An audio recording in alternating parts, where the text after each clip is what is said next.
So thank you very much for joining this edition of Bringing Mind to Market, a Lyft Education Workforce Development webinar series. Today we'll be talking about Lyft's maker-minded movement and how it's opening minds and hearts to advanced manufacturing. Very proud to be to have this program going on at Lyft and watching it grow, which we'll hear about very, very shortly. A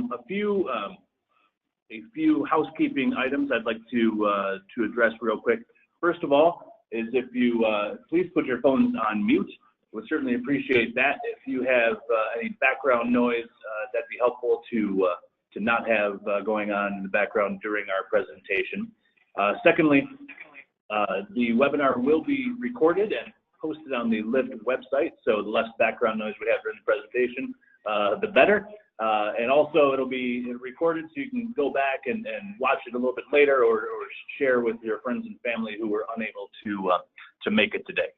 Finally, if you have questions during the webinar, please use the GoToMeeting taskbar on the chat function. You can go ahead and address a question to the organizer. That question will come directly to me, and we can facilitate the Q&A with the presenters at the end of the presentation today. So thank you very much for all of that, and we encourage you to ask questions throughout. You don't have to wait till the end. You can ask them throughout, and we'll just facilitate them towards the end of the webinar today. So a few things about Lyft. We are part of the Manufacturing USA Network. We are based here in Detroit. The Manufacturing USA Network is a network of 14 institutes around the country, each tasked with a couple of different things.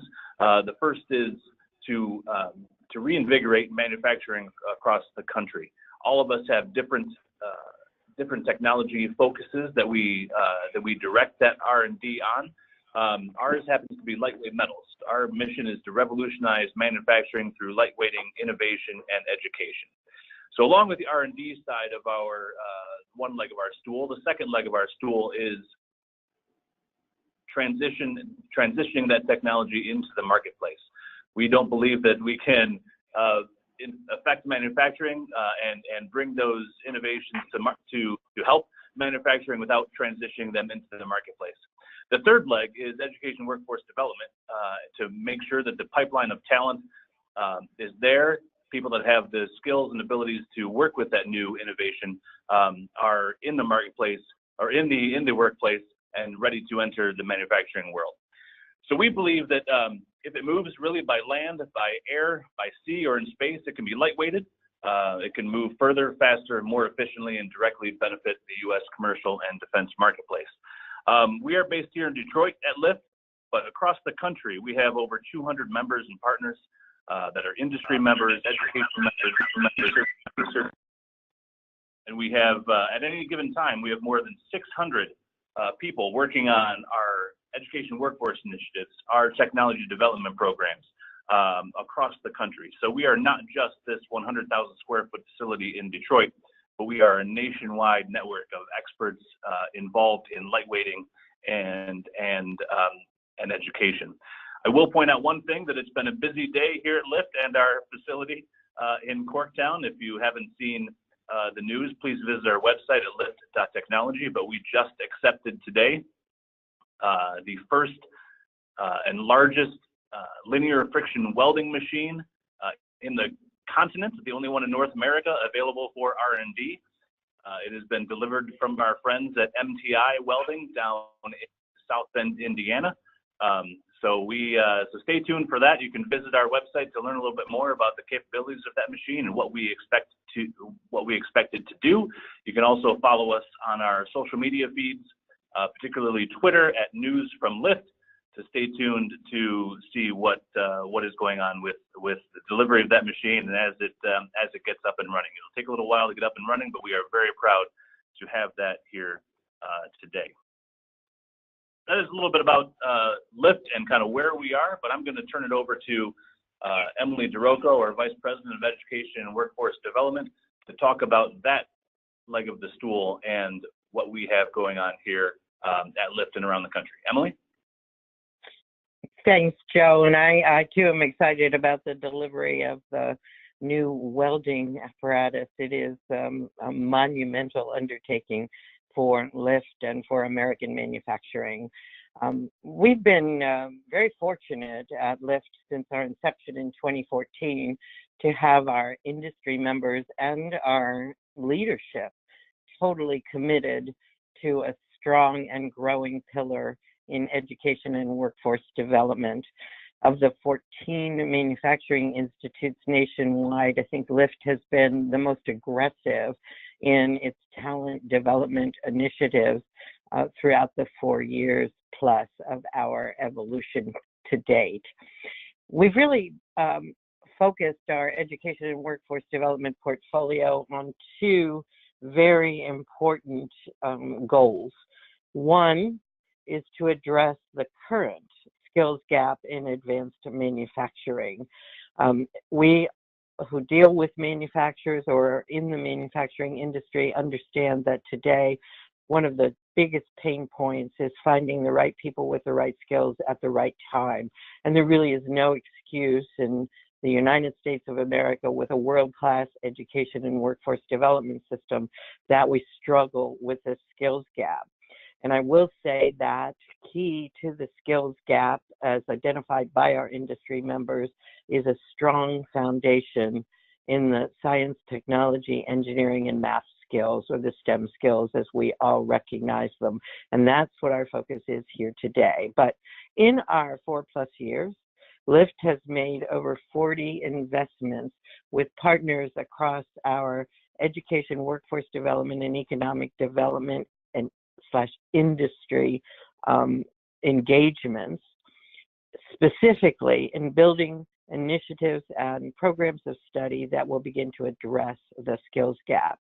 Every one of those projects must meet the criteria of being replicable, scalable, and sustainable programs, making a real dent in the need for an educated and skilled U.S. advanced manufacturing workforce. In those partnerships are over 150 education and workforce partners, primarily today in Ohio, Michigan, Indiana, Kentucky, and Tennessee. But as Joe indicated, we are a national institute, and we're very pleased that a number of our initiatives piloted in those first 5 states are now going national, and Maker Minded is certainly one of those national initiatives.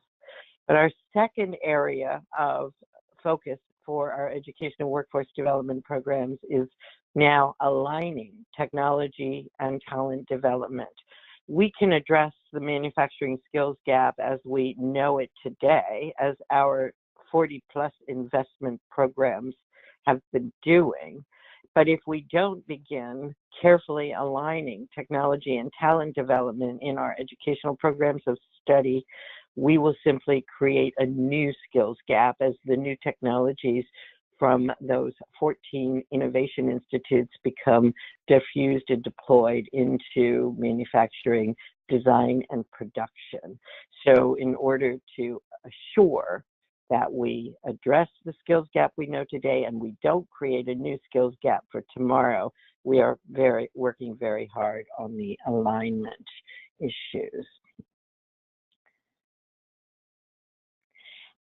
Also, our focus today in Detroit is to make the Detroit headquarters of LIFT a world-class, unique national leader in immersive learning related to lightweight metals and materials and advanced manufacturing.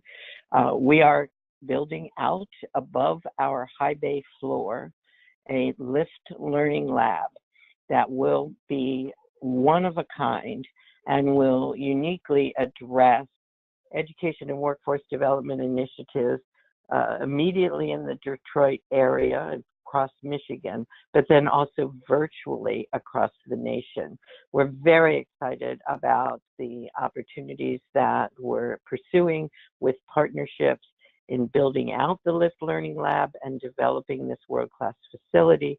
And we invite all of you to join us in 2019 as each component part of the Learning Lab is launched with our industry members, our education partners, and our stakeholders in pursuing the educational opportunities that will be available at LIFT headquarters and virtually through our computer and virtual reality labs.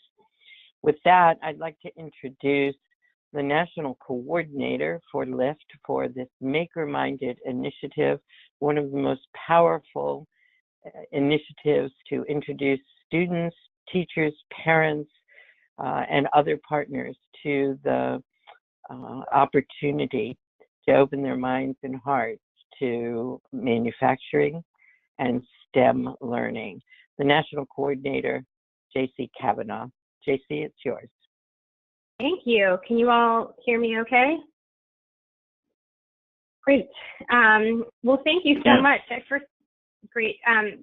first want to paint a picture for you, and you can sort of spend some time and look at some of the pictures up on your screen. But on this slide, you'll see a diverse group of kids all engaged in advanced manufacturing and STEM learning. They're building robots, they're designing prosthetic limbs, they're racing solar cars, some of them are using CNC machines. They're also doing some other things like working in teams, they're problem solving, and they're practicing other key skills that are really preparing them not only for careers, but for life. They are becoming the future advanced manufacturing workforce right before our eyes. So what is it that is setting this stage, and what is inspiring these kids? Taking a step back, and Emily spoke to the skills gap as sort of the precedent for what LIFT is focusing on in their investment strategies.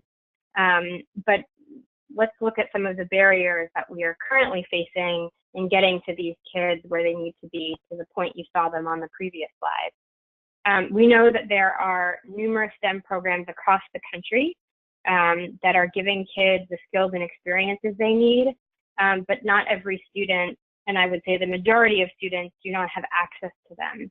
And we know that many students are missing out on opportunities to participate in meaningful STEM and manufacturing experiences that could inspire their future pursuit of a manufacturing career. And then on the flip side, the data doesn't lie. These, quote, misconnections are having a profound effect on our workforce situation.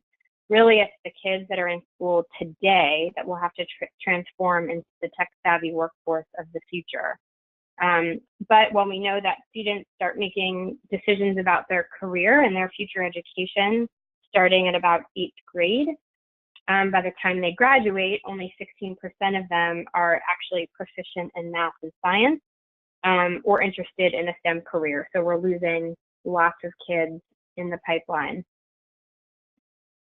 Maker-Minded is changing this reality and empowering the future of today's students.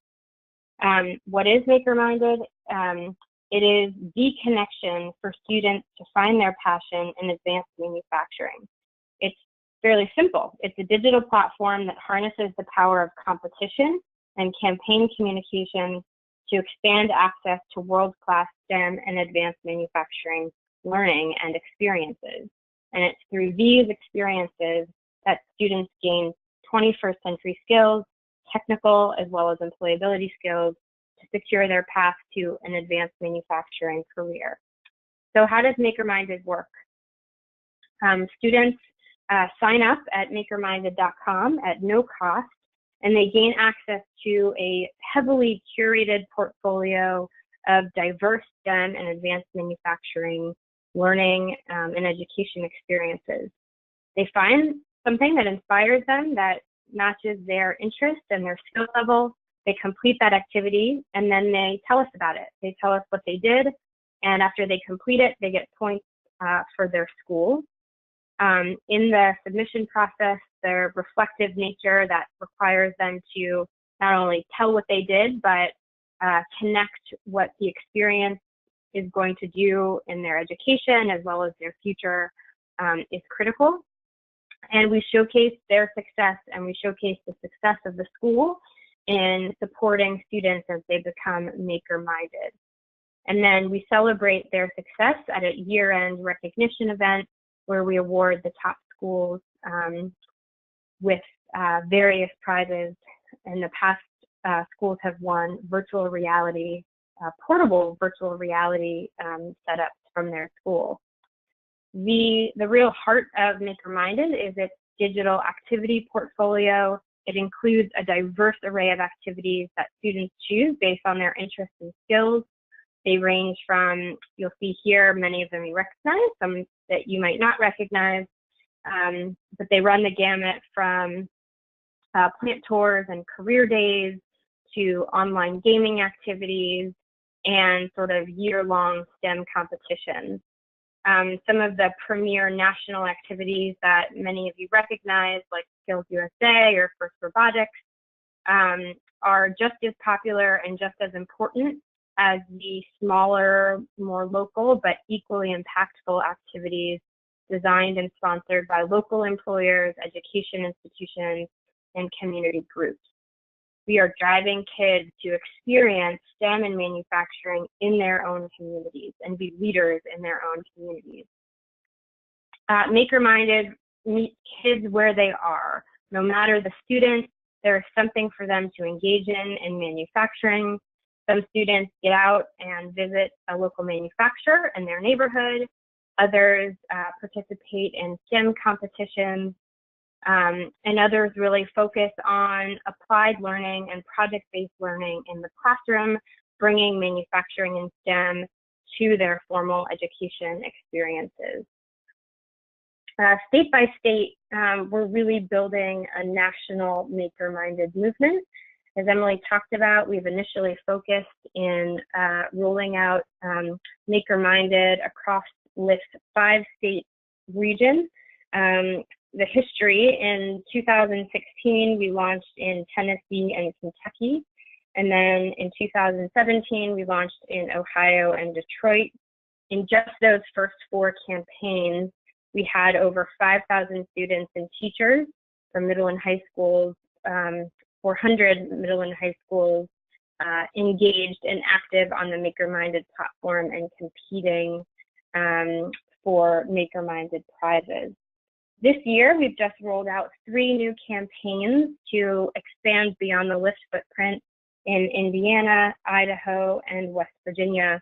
And you will hear from our West Virginia state lead in a little bit to hear their perspective on rolling out Maker-Minded. As we roll out Maker-Minded nationally, we're really focused on a common value thread between them all. One, quality, that the programs that we represent on the platform actually result in rigorous outcomes for students. Diversity, that the portfolio includes activities for every single student, regardless of the resources that they or their school has.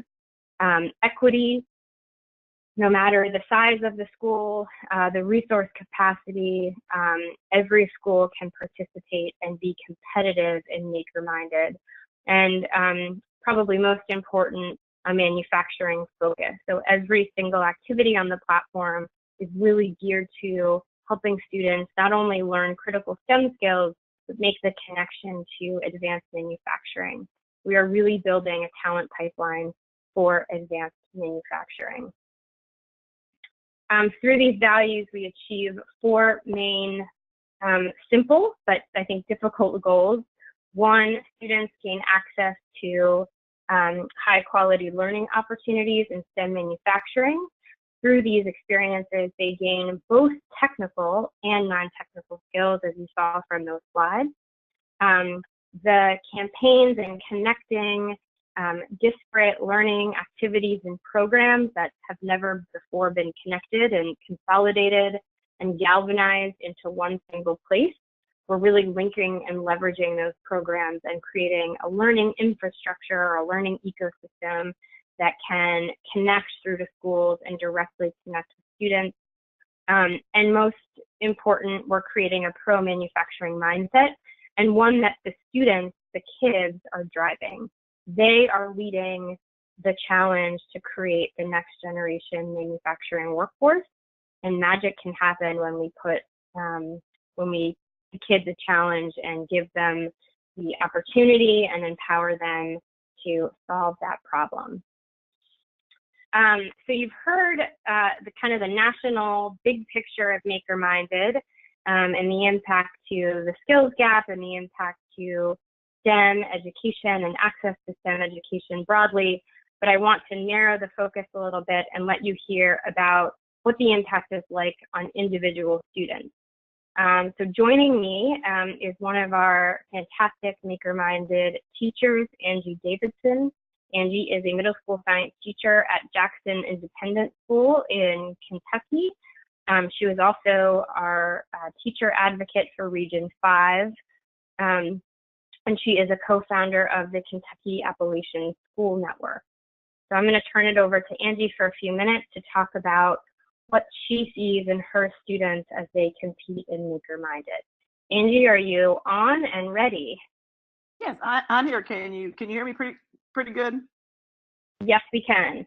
Okay, it's iffy. We're on fall break, so I'm calling from home. And when you're in rural Eastern Kentucky, the Wi-Fi is sometimes a little iffy. So, yes, I'm going to try to talk a little slower than normal because I get so excited of talking about Maker Minded. So I get ahead of myself and start speaking a little too fast. So I'm going to try to slow it down. But as JC said, I teach in rural Eastern Kentucky, and at our school, we had been trying for several years to implement. Everybody knew they needed STEM classes, and it came from the top down. They just kind of threw out you need another STEM class. But, it's easy to say, let's have a STEM class, but we had no real resources, and the teachers were just kind of thrown into it without any real guidance, which is very difficult. It's difficult for me with over 20 years experience, so that was very stressful for the new teachers. After a year of hit and misses, we decided that we had to find some programs to help us, because our students still just weren't getting the things that they needed. And I was always interested in the career pathway. There's such a big push for college readiness. I just really have felt in the last so many years that we've really missed the boat kind of on the career readiness. So through my work with Hope Street Group, and some other committees, that's where my passion for those kinds of initiatives came in. So we did find, first of all, the initiative through our co-op. In Kentucky, we have co-ops that offer different programs, and that was great. It gave us some activities and some funding for trips. Then through my Hope Street work, I was introduced to Maker Minded, and those two programs really were game changers for our students. Both of them gave us resources, but Maker Minded did so much more. It's just kind of mind-blowing to me. The activities on Maker Minded are just simply a wealth of ideas that can guide instruction. We haven't really talked about that part, but you can really use those activities as a makeshift curriculum map. If you choose to use them in that way, you can choose your own activities, and there's so many of them to choose from, because some things you can go to in my area, some things I cannot, but we can choose the ones that we want, and then we can make units around them, which is kind of what we did. Another part that we don't talk about as much is the technology aspect of Maker Minded. I love that part. Students use their school emails to create their own profile, which may not seem like a big deal, but for middle schoolers, they've never used an email before. My students hadn't. And so that was just a really important learning tool for them, I thought. Once they do that, then they put in their own evidence and a short write-up. Many lessons came from this as well, because most of them had never done these things. When they first upload their pictures, I'll never forget that day, they have to upload evidence that goes when they complete an activity that they've chosen. Let's say we went on a trip or we did some activity at school, then they have to have their own evidence. So then they upload their own evidence. I pretended that I didn't know how to do that either, and that we really needed to figure it out. So that was really just a cool day where we were all just, one student was, they thought they had it figured out, and then they would say, oh shoot, that didn't work, and then we would work. But then finally we figured it out, and that was just a really great learning experience for my class. They also, a big thing for them is they learned not to type like they were texting, which again may not seem like that big of a thing, but it really was eye-opening to them that they just couldn't write something down like for this purpose, like they were texting their friend. And they learned to summarize, because they have to write a little short summary of the activity. And I'm also a LDC coach, and so I love to tie in literacy to our standards to science as well. So that was just a great learning experience for them. They also loved, of course, checking to see where they were in the standings. Each and every one of those things was a different learning experience that I loved. But probably the biggest thing that I've really noticed is the amount of science knowledge they have now this school year. Now, this is, of course, my own personal qualitative data at this point, but I've had incoming 7th graders for 25 years now, and they're always fairly similar. But this group came in with such a sturdy base of science knowledge and processes. At the end of this school year, I'm really excited actually to do the end of the year testing this year and see some of those quantitative gains as well, because I really think we're going to see some big changes because of this program. Actually, another cool part was we actually won one of the virtual reality kits. Our school's really small. I'm a K through 12 school. We don't have a whole lot of students, but MakerMind is set up in such a way that it doesn't matter if you have 2,000 students or 200 students. Everybody still has opportunities to win based on the different categories. And they won one of the virtual reality kits. And I really can't say enough about that. It's just, you cannot explain how it is to, it's one thing to talk about the heart, but then to be able to put on those virtual reality goggles and go through there and actually go inside the heart, or for students that have never left this small Eastern Kentucky town to go to other countries and actually roam around the other countries through that virtual reality kit. Our only problem was we only have one of them, so all the classes fight over them, and it's a battle all the time to get to use the kit. But the kits are awesome. Another idea that we got from MakerMinded that I thought changed our community as a whole was that we had decided to host a STEM night. We invited, because we had done MakerMinded activities all year, and the kids talked about it a lot. We'd made a video about it. We had the students did all of the work. And we invited parents. We fed them. We showed kind of an introductory video. They did examples of things they had created. They had those sitting around. They went around and kind of showed their parents what they had done. And then at the end of the night, we had parents and students complete some of the activities as well. And that was just a really cool learning experience. A lot of parents in Eastern Kentucky wasn't even sure what STEM was. So that was kind of a big deal for us. So we're just really looking forward this year to even more activities, because what we've learned through research and just all different areas of school is that consistency is the key to gap closure. So if we can offer activities consistently through different grade levels, we can really see some significant changes in STEM education. Another great thing about MakerMinded is that if you utilize the activities correctly, you can really get students to see a difference. I was still not being able to get them to see. We've talked about STEM for several years now, so students understood what STEM meant, but they really saw it as just kind of fun activities. But the thing I love about MakerMinded is it actually kind of makes a connection between advanced manufacturing and STEM activities. They are, of course, they are one and the same, but a lot of times kids just, for whatever reason, they just do not make that connection. And so through some of our, we're about an hour and a half away from Toyota. We don't really have a lot of manufacturing around us, so we have to kind of think outside the box, but we do utilize Toyota a lot. And so I'm hoping to, through my Hope Street work, I was at Toyota last week for a press conference, and they're really doing a lot with their P through 12 work. And students in advanced manufacturing, they have a lot of partners. So my mind was just, when I was there and on this meeting, my mind's just racing with all the different connections and all the different things that could come together just to really help our students. Because as a teacher in science classes, MakerMinded has just really made an impact on my students. And I just really can't say enough about it. We're just so excited to start logging our activities again. Thank you, Angie, so much for your perspective and for your great leadership. You are definitely changing the lives of the kids that get to work with you. So thank you. Next up, a slightly different perspective. You've heard sort of the personal anecdotes of individual students, but one final perspective that I wanted to share is that of an economic developer. In West Virginia, MakerMinded is becoming a key economic development tool for the state to build a competitive manufacturing workforce. Joining me to give a little bit of that perspective is our MakerMinded partner in West Virginia, Gay Stewart, who is the director of the West Virginia University Center for Excellence in STEM Education, and she's also the Eberly Professor of STEM Education and Professor of Physics. Gay, are you on and ready to go? Can you hear me? Excellent. Okay. Yes, we can. We won't discuss the internet travails I had. I'm actually at a West Virginia Forward conference where we are trying to do just the kind of work this is built around. Could you push a button for my next? Okay. So West Virginia has been focused on coal and Marcellus shale drilling, but we're looking to grow opportunities in manufacturing to provide a strong economic future that don't necessarily depend on how strong you are. Next. In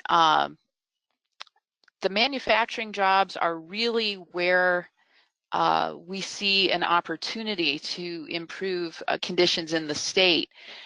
In the last time I could pull the data, 2015 for manufacturing jobs, there were over 48,000 in the state, and the average annual compensation for those jobs was over 65,000 in 2013. The current average salary in West Virginia is just a little over 40,000. So, you know, 5 years later, over $20,000 less, the difference between average salary and manufacturing. The chemical industry is actually our leading manufacturing industry, followed by primary metals and transportation equipment. And then it goes right on down through everything building on natural resources. But for instance, Toyota Motor Manufacturing has been in West Virginia for over 20 years and employs approximately 1,600. They make 4- and 6-cylinder engines here and a 6-speed transmission. Hino Motors Manufacturing is here. And I mean, these companies are relocating operations to West Virginia and even bringing in like the cab assembly, which is currently conducted in Japan. But the nervousness everybody has about coming here is the workforce. The other manufacturers are, a lot of the positions are in support for the automotive industry, which involves metals and structural systems. And while unemployment right now, if you just look at the statistics for West Virginia, it was 5.3% in August, which doesn't look so bad, but that doesn't really reflect the whole picture. Only 53% of West Virginians of working age are actually working or looking for work. So, and that's the lowest in the nation. That's 10% below the national average. Many West Virginia natives just don't have the skill set or the motivation to take these higher paying jobs that could be available. And we also have a huge portion of our population that is too sick. We have the opioid crisis. Our obesity rate is the highest in the nation. And what you find when you go out into the schools is that our people lack hope. So that's where Maker Minded comes in. And could I get my next bullet? You know, Maker Minded is ideally designed to address these concerns, getting West Virginia youth aware of, excited about, and better prepared for these careers, showing that they really do have a hope for a great future. You know, the people of West Virginia are facing our most important task, trying to advance our state into prosperity. And we have this thing I mentioned, we're called West Virginia Forward. It's a collaboration which includes the West Virginia Department of Commerce and West Virginia University. We're looking to identify short-term, larger-scale projects that can really boost our economic development efforts. And we see Maker Minded as a key component of this effort. My center's engaged in STEM education initiatives at several levels, and some of the things we heard from our last speaker, you know, this is so important to trying to improve STEM education statewide to help teachers connect with what they really could be doing. And we look at this as a statewide showcase, a high potential impact effort. And you know, Maker Minded is going to allow us to quickly increase exposure to manufacturing careers and broaden participation beyond our existing efforts that we were trying to grow. We know there's desire. In 2017, our governor's workforce started a credential for technical and career education, and 15 high schools participated and 80 kids got recognized, and there were 400 recognized in 2018. But it's only available in some schools, and Maker-Minded is what we need to give all of West Virginia students an access to this education and this brighter future, you know, to give them the hope that they need to move West Virginia forward. And we are so excited to have this program. Thank you, Gay, so much. Joe, I believe I am going to kick it over to you to facilitate. We ended a little early to facilitate some Q&A if there are questions from the audience, or if we can go into any greater detail on anything that you've heard. Thank you very much, and thank you for the presentation today. Good to hear from some teachers that are on the ground actually implementing this program. So as a reminder, if you do have a question, please use the chat function and address the question to the organizer, and we'll be able to get those questions asked. One question is, we know that Maker-Minded is a mix of both local and national resources. So I'm wondering if there's a feel for which of those are the national resources as popular as the local resources on the platform from the experiences that you've seen on the ground. I'm not sure which person is the best to. I can, JC, I will take the lead on that one. So it's really, 50-50 without giving you specific statistics.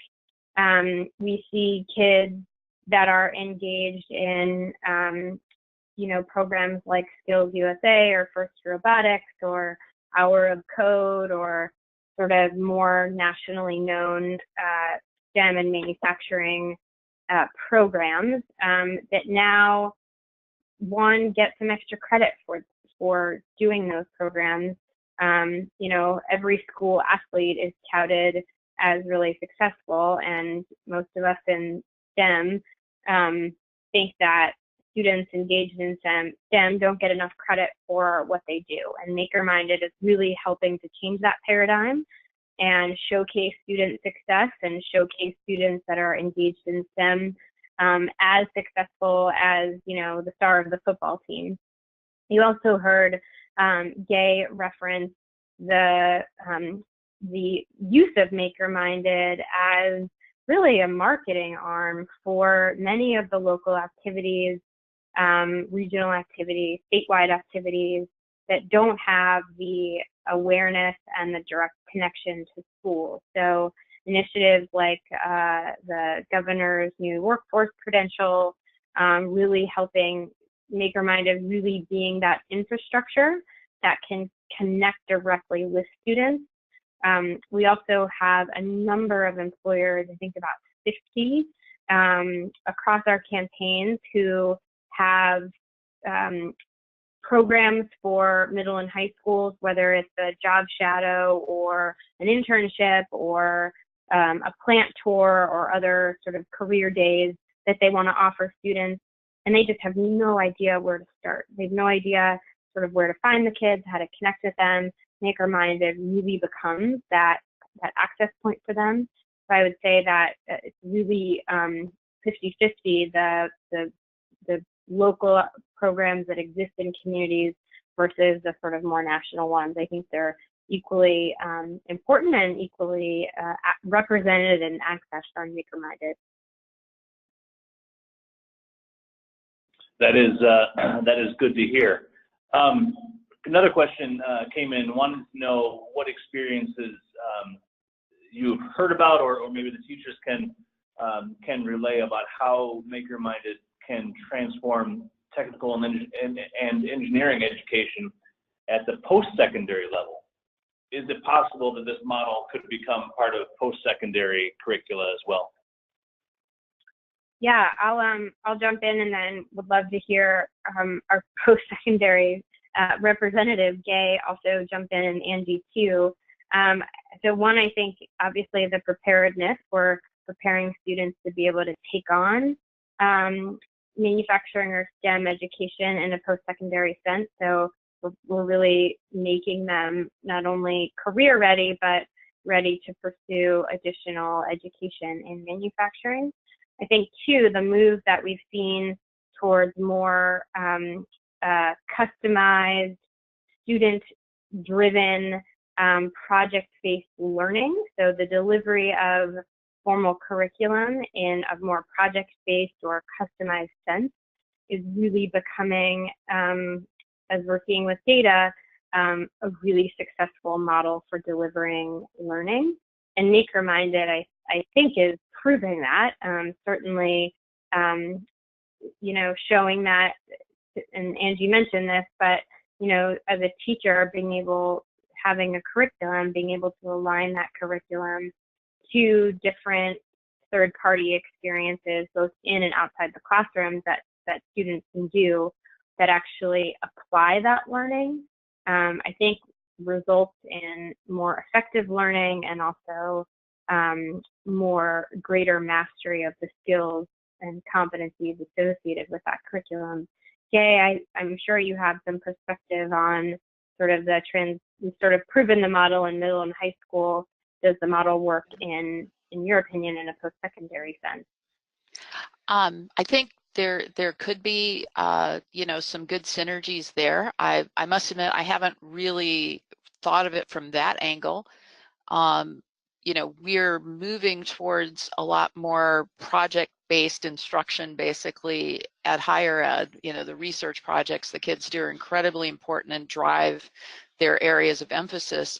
And so, you know, what we've been thinking about working with some of our faculty in advanced manufacturing is how can we take what they're learning working with undergrad research projects? Do we have spin-offs of those that become things that are on the platform so that we're, you know, that have K-12 applicability so that we can kind of build a pipeline? We want kids to graduate high school ready for a career, but also, you know, to understand those career ideas and maybe think, you know, maybe a 2-year degree is going to get me where I want to be, or maybe a 4-year degree, or maybe, you know, I want to do this thing I need that crazy PhD for, and to make sure that they're ready and they understand what that looks like.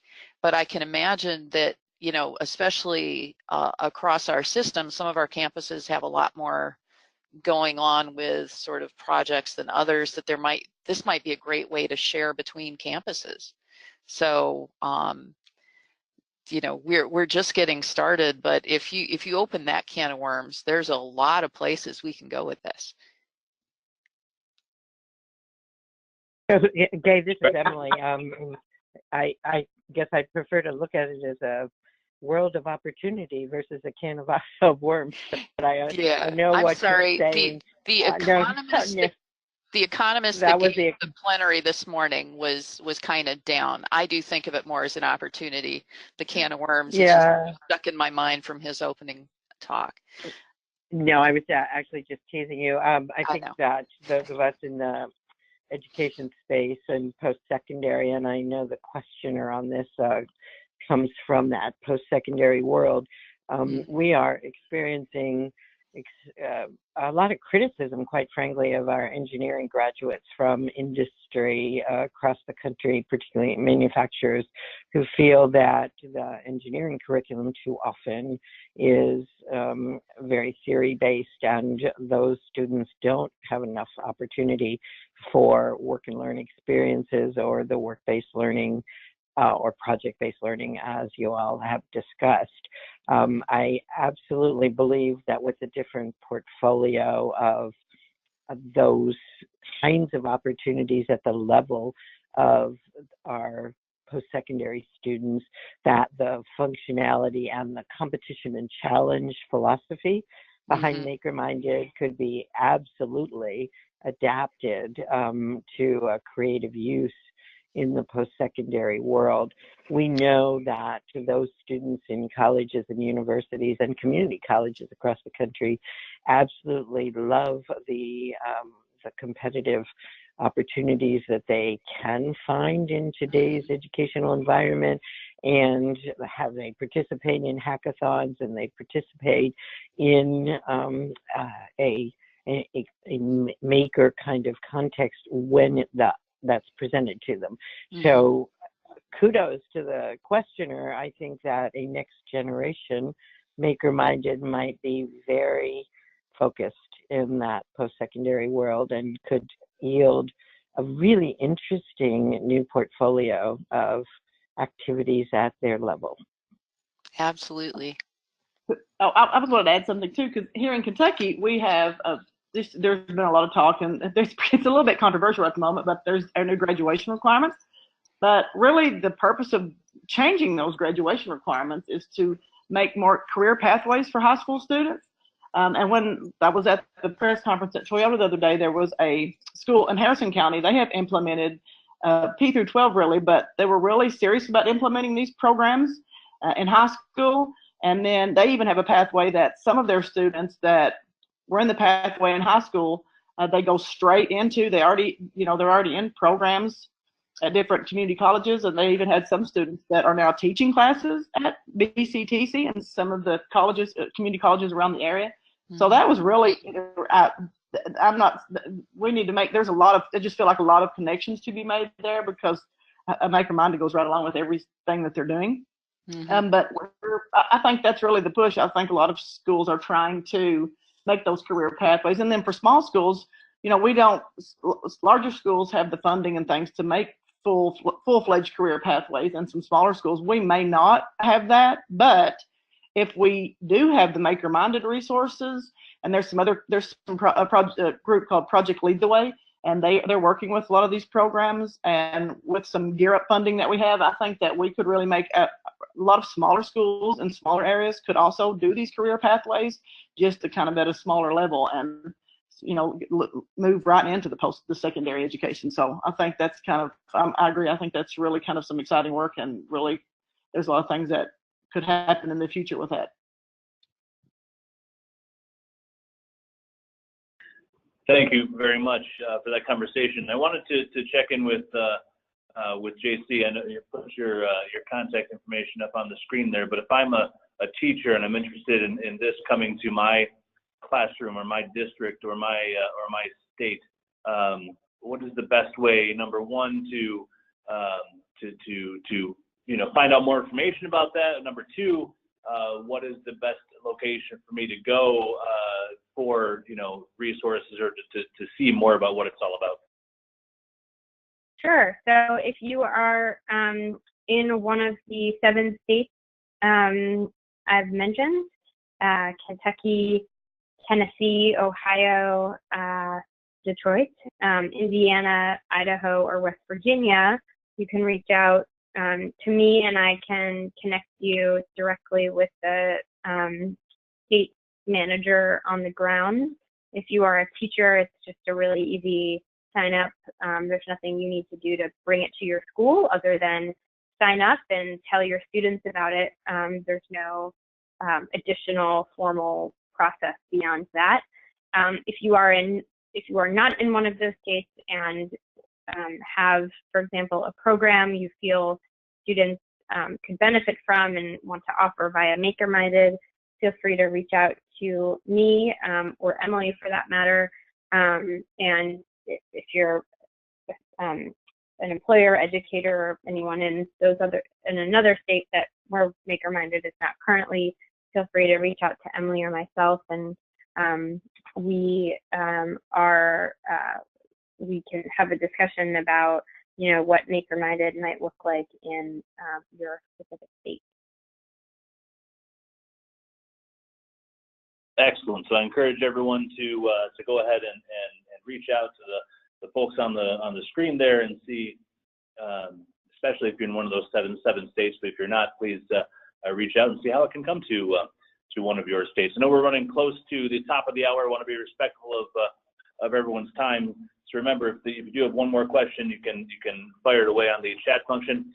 But if not, I'd like to offer the floor back to Emily for any closing remarks about this particular topic and this webinar. Yeah, I want to obviously commend JC for her national leadership, as Maker-Minded began with a twinkle in our eye, sitting in Tennessee Tech and looking at a platform that we knew we could remake into what is today MakerMinded. The growth of MakerMinded, the support for it, and the growth of it has really been largely a result of our partnership with the Department of Defense, who recognizes in their support of LIFT that talent development and particularly STEM education and manufacturing awareness are critically important for the defense industrial base and our national security, not just our economic security. Both are critically important.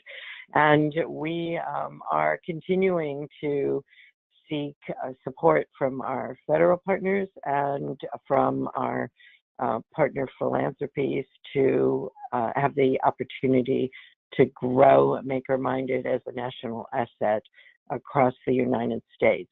And I will say, because the hard work of conceiving, designing, and implementing the platform and the process are behind us now, it really is not a heavy lift. That's my pun for the day. A heavy lift financially for a state to bring MakerMinded in under resources associated with the Workforce Investment Opportunity Act or Perkins or other education and workforce development resources. So I, like JC, would certainly encourage anyone who's on the line and not in a state where MakerMinded currently exists to see if we can't find the right partnership within your state to make you part of this growing community. It is, it's powerful. It has had huge impact, and I am particularly grateful to our two guest speakers today, because talent development is the single most important factor in job creation and economic development for any state. So hats off to West Virginia, and our Kentucky teacher couldn't have been more articulate about the impact on young people who've been introduced to this. So thank you both for your compelling statements as part of this webinar. Thank you, Emily, and thank you. Yes, I'll echo Emily's comments. Thank you very much to our presenters. Thank you to JC, and to thank you everyone for joining us today. We are coming up to the top of the hour, so I do want to wrap it up. I wanted to thank everyone for joining, and please stay tuned to LIFT.technology for additional webinars that will be scheduled in the next coming months. We are here on the the second Tuesday of each month at 1 p.m. Eastern time for bringing Mind to market. So please stay tuned for that. And this webinar will be posted on our website by early next week. So thank you so much, and we will look forward to hearing from you next time. We'll talk to you next month. Thank you.